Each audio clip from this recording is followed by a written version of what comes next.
बिस्मिल्लाहिर्रहमानिर्रहीम, अस्सलाम वालेकुम। आप सभी का इस्तकबाल है। दिन के 2:30 बज चुके हैं और खबरनामा लेकर आपका मेज़बान मीर हिलाल हांजुरी हाजिर खिदमत।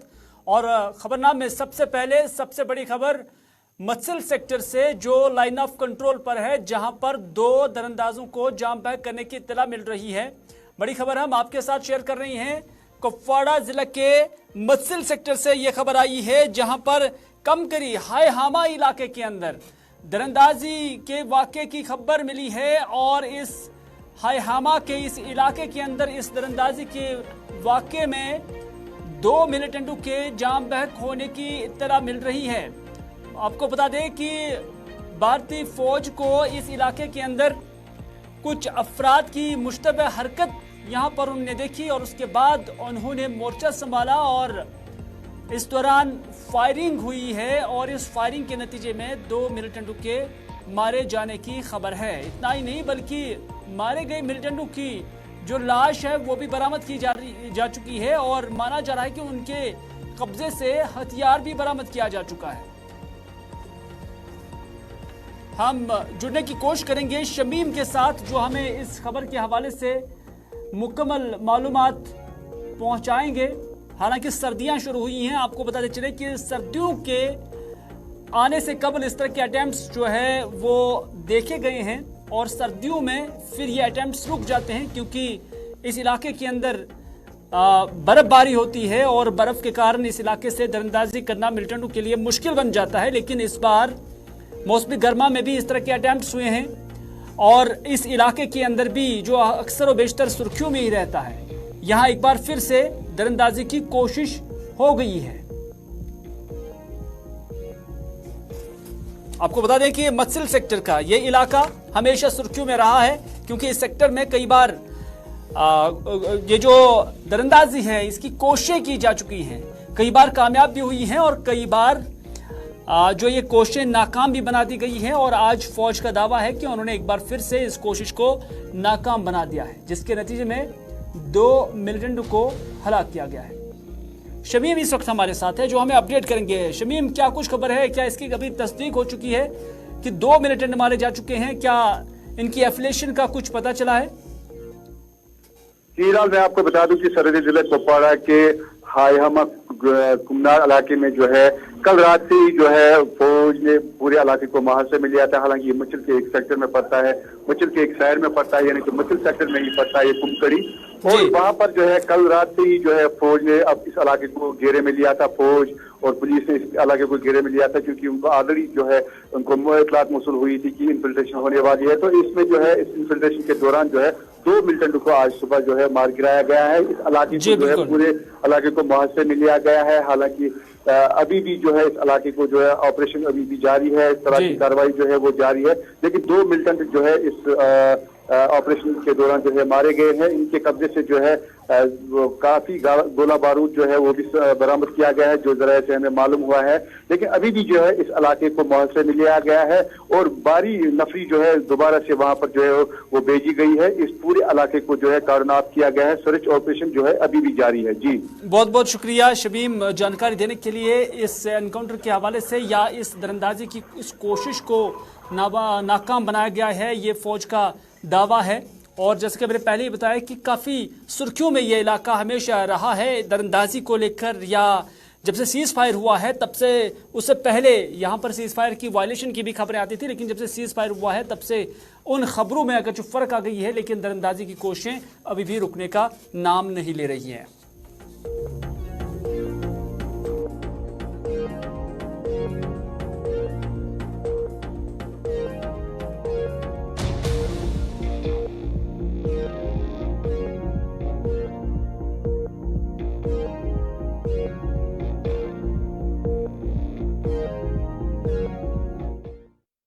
उमर अब्दुल्ला आज कारगिल के दौरे पर है और कारगिल में उन्होंने अभी अभी एक अवामी जलसे से खिताब भी किया है। आपको बताते चले कि ये खरी सुल्तान छू स्टेडियम कारगिल के अंदर उमर अब्दुल्ला नेशनल कॉन्फ्रेंस के सदर है और उसके साथ साथ रूहुल्लाह भी उनके हमरा आज पाए गए हैं, क्योंकि आपको याद ही होगा कि लद्दाख ऑटोनॉमस हिल डेवलपमेंट काउंसिल कारगिल के लिए इंतखाबात 4 अक्टूबर को हो रहे हैं और इस हवाले से नेशनल कॉन्फ्रेंस और कांग्रेस का इस इलाके के अंदर इत्तेहाद है और उनके मद्देमुकाबिल भारतीय जनता पार्टी है और कुछ आजाद उम्मीदवार भी यहां से चुनाव लड़ रहे हैं। कुल मिलाकर जो हमें इतलात है वो यहाँ ये कि 85 उम्मीदवार यहाँ मैदान में हैं और कुल 24 हलकों के लिए 85 उम्मीदवार मैदान में हैं और उन 85 उम्मीदवारों में 25 आजाद उम्मीदवार हैं, 17 भारतीय जनता पार्टी के उम्मीदवार हैं, 22 कांग्रेस के उम्मीदवार हैं और 17 नेशनल कॉन्फ्रेंस के भी उम्मीदवार हैं। 4 उम्मीदवारों का ताल्लुक आम आदमी पार्टी से बताया जा रहा है। लेकिन आज यहाँ पर जब उमर अब्दुल्ला आए तो उसके बाद उन्होंने यहाँ लोगों से खिताब किया और लोगों से खिताब करते हुए उन्होंने कहा कि बड़ी कोशिश की गई थी कि यहाँ हल के निशान को खत्म किया जाए, लेकिन हल यहाँ के लोगों के दिलों में है। ये उमर अब्दुल्ला ने भी कहा। उमर अब्दुल्ला ने और क्या कुछ कहा है, आइए उन्हीं की जुबानी सुनते हैं।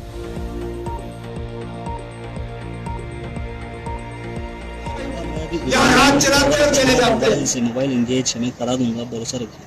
आधे से ज्यादा को तो यहाँ की ज्योग्राफिया का भी पता नहीं होगा। ये हाल करके रखा आपका। कहने के लिए तो हम जमहूरियत का अपने आप को जमहूरियत की मां समझते हैं। अक्सर बेअक्सर आपने सुना होगा मदर ऑफ डेमोक्रेसी। जो हाल ही में दिल्ली में वो G20 का भी शोशा हुआ, उसमें भी जमहूरियत जमहूरियत जमहूरियत। लेकिन कहीं कहां आपकी जमहूरियत जब करगिल के बारे में इतना बड़ा फैसला लिया गया? क्या यहां के आवाम से पूछा? चलिए उस वक्त नहीं पूछा, लेकिन आज तो सुनिए। आज के लेख के लोग भी यूपी नहीं चाहते। हो गई उनको तसल्ली। हम उनको उस वक्त भी कहते थे ना ये यूपी जो है आपको बहुत भारी पड़ेगा, लेकिन जब तक फैसला हो गया होगा फिर आप वापस नहीं आ सकोगे। उनमें से ज्यादातर लोगों को भी तसल्ली हो गई यूपी के। वो कहते हमें रियासत दे दो, हमें असेंबली दे दो, हमें 370 का वो सारा दे दो जिससे हम बच जाएंगे। अरे भाई कुछ सारा कुछ तो 5 अगस्त 2019 से पहले तो आपके पास था।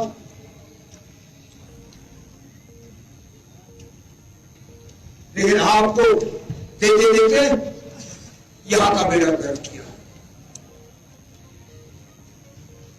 तभी तो हमने आपके तरफ से अपने साथियों को सुप्रीम कोर्ट में वहां रखा ताकि आपकी आवाज भी वहां बुलंद हो।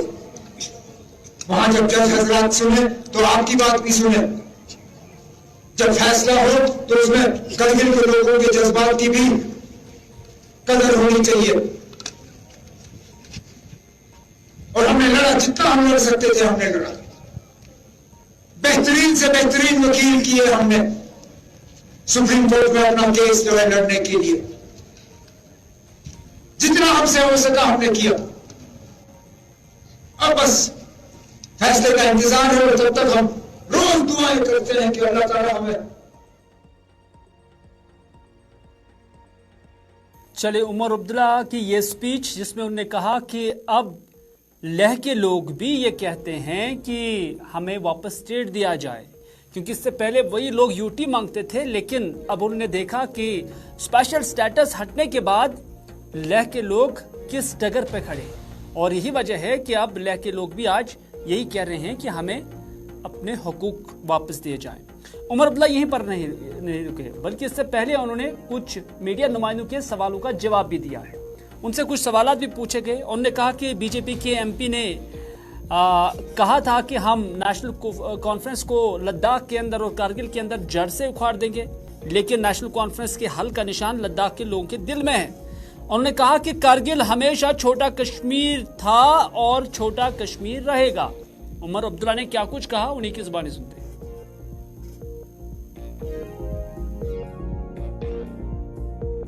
लद्दाख से एनसी को खत्म करने की कोशिश जरूर की गई, दावा भी किया गया।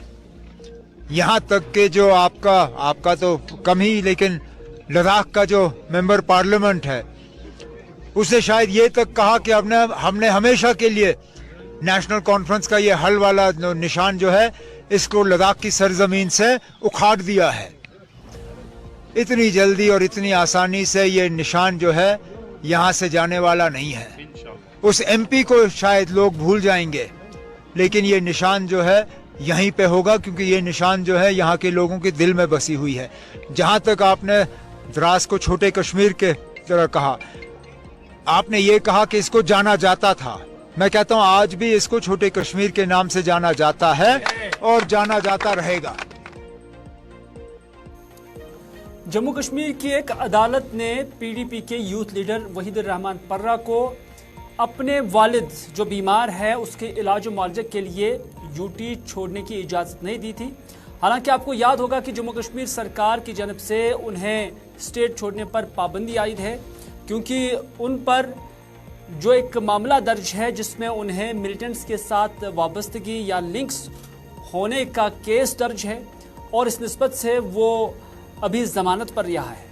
और इस मामले को लेकर कि उनके वालिद बीमार है और उसे वो इलाज और मुआवजे के लिए महाराष्ट्र या दिल्ली के किसी हॉस्पिटल ले जाना चाहते थे और इस निस्बत में उनके साथ 1 साल रहना चाहते थे, लेकिन जब सरकार ने उन्हें अलाउ नहीं किया तो उसके बाद वो कोर्ट के अंदर आ गए और कोर्ट में अपनी दरख्वास्त रखी थी, लेकिन कोर्ट ने उनकी दरख्वास्त को मुस्तरद किया है इन बुनियादों को लेकर कि आप 1 साल तक हम आपको बाहर रियासत जाने की इजाज़त नहीं दे सकते हैं। तो इस तरह से उनकी उस इस्तिदा को ऑनरेबल कोर्ट की जानिब से मुस्तरद कर दिया गया है। आपको बताते चले कि वहीदुर रहमान पर्रा पीडीपी के अहम और यूथ लीडर हैं और जम्मू कश्मीर के अंदर यूथ प्रेसिडेंट भी हैं पीपल्स डेमोक्रेटिक पार्टी के।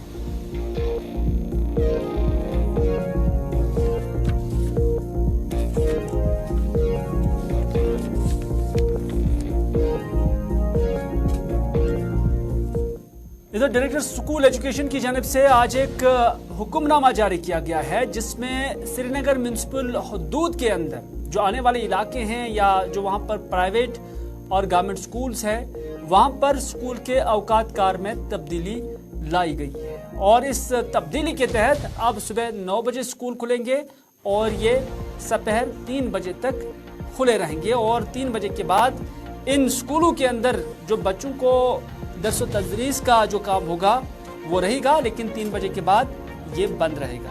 आपको बताते चले कि इससे पहले भी डायरेक्टर स्कूल एजुकेशन की जानिब से कई बार अहकामात जारी किए गए हैं स्कूल की टाइमिंग को लेकर या स्कूल औकातकार को लेकर, लेकिन आज मौसम की तब्दीली को देखते हुए ये हुक्मनामा जारी किया गया जिसमें अब ये टाइमिंग जो है सुबह 9 बजे से दोपहर 3 बजे तक मुकर्रर की गई है।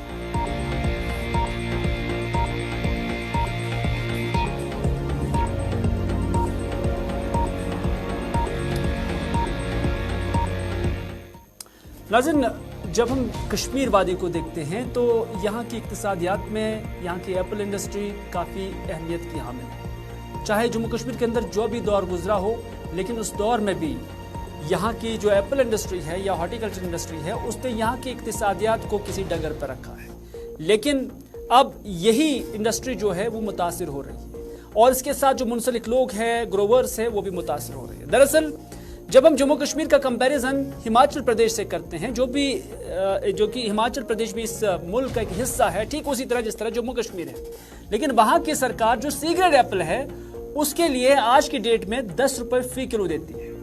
हिमाचल की सरकार एक ग्रोवर को सी ग्रेड एप्पल के लिए 10 रुपए फी किलो देती है, लेकिन कश्मीर के अंदर इस एप्पल का यानी सी ग्रेड एप्पल का कोई खरीदारी नहीं है।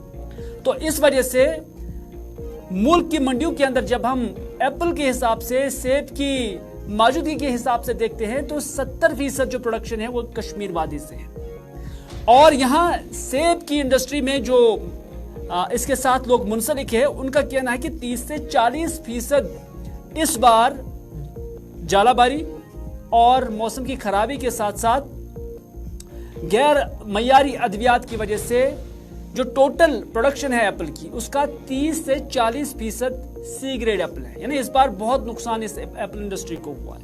लेकिन अब यहाँ के कारोबारी हो, फॉरवर्डिंग एजेंट्स हो और खासतौर पर ग्रोवर्स हो, उनका भी ये मुतालबा है कि हमें हिमाचल की तर्ज पर यहाँ पर मार्केट इंटरवेंशन स्कीम लागू किए जाए। हालांकि इससे पहले कई बार इस स्कीम को लागू भी किया गया है। साल 2003 में पहली बार मुफ्ती मोहम्मद सईद ने इसे यहाँ इंट्रोड्यूस कराया था। उसके बाद साल 2009 में इसको ख़त्म किया गया और उसके बाद साल 2019 में तब्दीली जो आइन के अंदर लाई गई, तो उसके बाद यहाँ के जो फ्रूट ग्रोवर्स हैं उन्हें खुश कराया गया इस बात से लेकर कि अब आपको मार्केट इंटरवेंशन स्कीम के तहत सी ग्रेड एप्पल का मुआवजा मिलेगा। लेकिन फिर थोड़ा सा मुद्दत हुआ और उसके बाद फिर उस स्कीम को फिर से बंद किया गया। लेकिन आज ये कारोबारी और आज ये ग्रोवर्स ये मुतालबा कर रहे हैं कि उन्हें इस स्कीम के तहत लाया जाए और सी ग्रेड एप्पल का कोई मुआवजा फराहम किया जाए। क्योंकि पहले मार्च मिड तक यहाँ मौसम बहुत गर्म रहा, हमें लग रहा था इस साल मौसम ये सीज़न हमारा अर्ली होगा। फिर बदकिस्मती से मिड मार्च के बाद जून तक बहुत सारी ज़्यादा बारिशें हुई, मौसम भी ठंडा रहा, उसकी वजह से सिके भी आ गई। बहरहाल उस पर सिके पर कोई हमारे बहुत सारे ग्रोवर ने कंट्रोल तो कर ही लिया था, मगर उसके बाद गर्मियों का सिलसिला जारी रहा।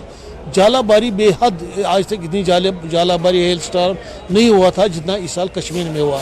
और हमारा ये सी ग्रेड माल ज़्यादा से ज़्यादा पंजाब, हरियाणा और राजस्थान में, वो मार्केट भी हमारे पास मैसर रहते ए ग्रेड के लिए, बी ग्रेड के लिए, पर इस पर गवर्नमेंट ने अभी तक कोई खास तवज्जो नहीं दी। हालांकि मैं ज़ाती तौर पिछले साल ऑनरेबल LG साहब से भी मिला था, ऑनरेबल होम मिनिस्टर जो मरकज़ अमित शाह से भी मिला था, जो भी इसमें हमारे प्रिंसिपल सेक्रेटरी हार्टिकल्चर उनसे भी मिले थे।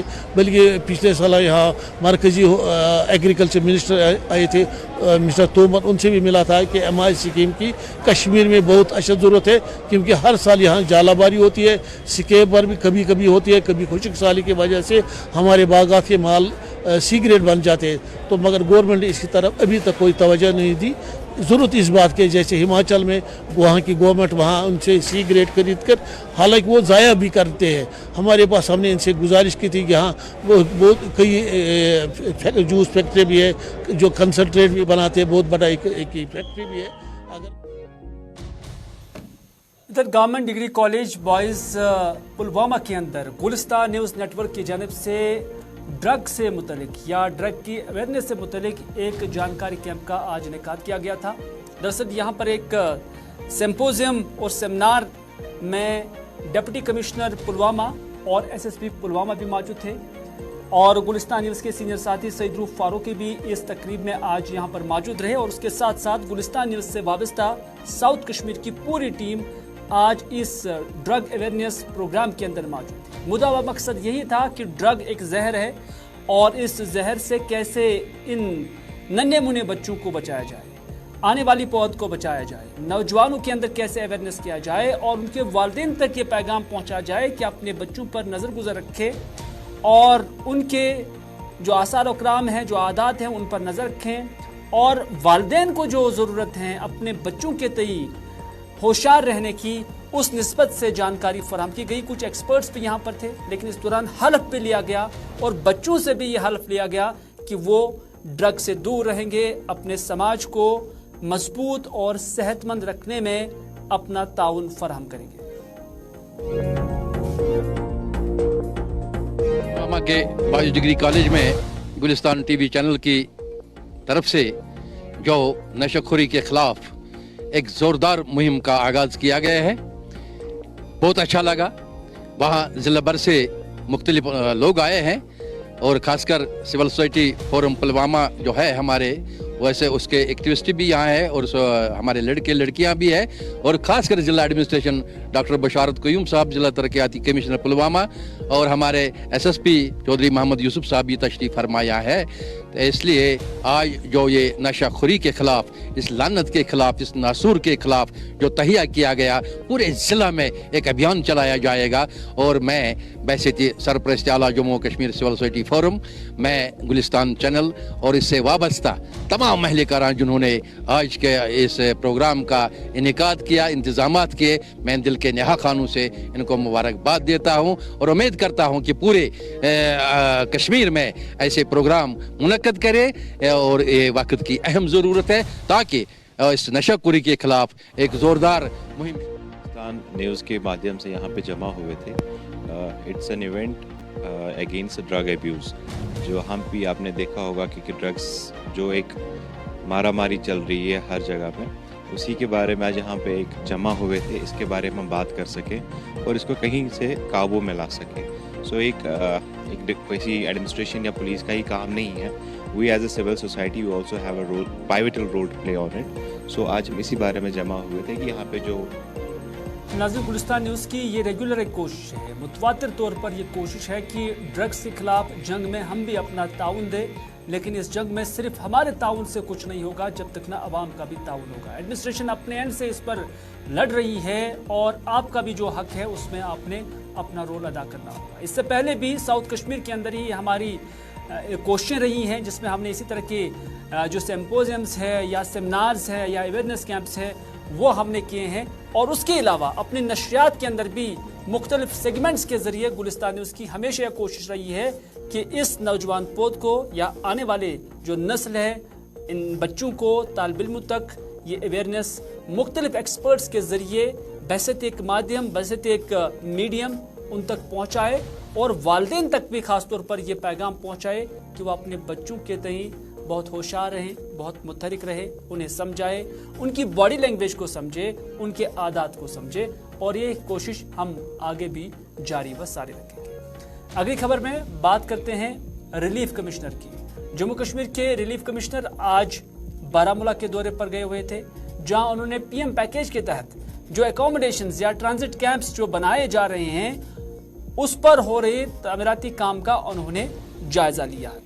रिलीफ कमिश्नर कुलदीप सिन्हा ने यहाँ मुख्तलिफ जो तामीराती एजेंसी हैं या उसके साथ साथ कंसर्न ऑफिशियल्स हैं उनके साथ उन्होंने बात की और उन्होंने उन पर जोर दिया कि वो फ़ौरन से पेशतर इन तामीरात की तामीर को मुकम्मल करें और जो यहाँ पर कंस्ट्रक्शन का काम है उसमें भी सूरत लाई जाए। देखिए, ये जो ट्रांजिट कैंप की इनाग्रेशन ऑनरेबल एलजी साहब ने अप्रैल में की है, उसके बाद से कुछ इश्यूज़ है यहाँ पर, जैसे पीएचई पानी का और एक्सेस है यहाँ का, जो मेन एक्सेस है उसकी इश्यूज़ हैं। तो आज हम यहाँ पर इसीलिए स्टेटस देखने आए थे कि कितना जल्दी हम जो हमारे जो कैंप में रह रहे हैं यहाँ पर उनको कितना जल्दी हम यहाँ पर इनको शिफ्ट कर पाएंगे ताकि इनको एक अच्छी एकोमोडेशन में ही रह पाएंगे, क्योंकि आगे विंटर्स भी आने वाले हैं। तो उन सब चीज़ों का जायज़ा लेने के लिए हम यहाँ पर आए थे और कुछ चीज़ें अभी जिनको स्पीड अप करने की ज़रूरत है वो हम जो कंसर्न अथॉरिटी जो सुपीरियर्स हैं, ऑफिसर्स हैं आर्मी पीएचई के, उनके सब टेकअप करेंगे। तो नाज़रीन, आज के उर्दू खबरनामे में बस इतना ही। अपने मेज़बान को दीजिए इजाज़त इस वादे के साथ कि अगर ज़िंदगी रही तो आपसे फिर होगी मुलाकात। तब तक के लिए खुदा हाफिज़, फ़ी अमानिल्लाह।